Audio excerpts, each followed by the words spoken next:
We have new information tonight about Canada and asbestos. Next week, countries from around the world will decide whether to add asbestos to a global list of hazardous substances. More than 50 countries ban its use. But Canada is a leading exporter of asbestos, and the Harper government has opposed listing it as hazardous. Now our senior investigative correspondent Diana Swain has learned that stand goes directly against Health Canada's recommendations. Even as it continues to gather asbestos from a mine in Quebec for sale around the world, for years Canada's been scraping asbestos out of buildings, including Parliament and 24 Sussex.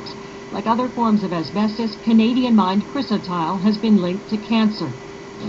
Asked during the recent election campaign how Canada can justify the contrast, the Prime Minister indicated that as long as countries are willing to buy it, he won't stand in the way. This government will not put Canadian industry in a position where it is discriminated against in a market where sale is permitted. But documents obtained by CBC News show there's been conflict behind the scenes of government over asbestos going as far back as 2006. That's when there was a global move to add asbestos to the Rotterdam Convention as a hazardous substance. It would mean that before Canada could sell asbestos to any other country, it would have to tell buyers about the risks and the need to handle it properly to keep people safe. The documents show Health Canada was in favor. Health Canada's preferred position would be to list, let people know about the substance so they have the information they need through prior informed consent to ensure they handle and use the substance correctly. But it's clear in the same documents Health Canada feared they'd be overruled. Acknowledged the final decision will not be made on the basis of health alone. That's a nod to Ottawa's other consideration, $90 million in export sales of Canadian asbestos every year, all of it from Quebec. The Department of Natural Resources, until recently led by Christian Paradis, whose riding includes a part of Quebec that mines asbestos, warned that adding the product to the Rotterdam list could lead to a relatively high risk of creating a trade barrier and be perceived as encouraging a ban of the substance. The Chrysotile Institute, based in Montreal, speaks for the industry.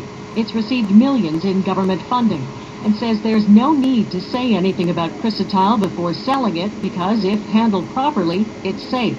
The declared objective of the people who are pushing for inclusion of chrysotile in that convention is to ban the substance worldwide. And this would be a move in that direction, but that move is totally unwarranted. Health Canada remarked again in 2008, Canada is the only developed country that has repeatedly opposed placing chrysotile on a prior informed consent.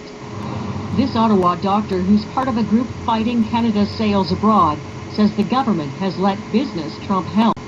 Clearly there's a political decision above that overruled the health imperative and kept it off the list. Now, as countries prepare to discuss the issue again, Canada is saying nothing publicly about whether its position has changed.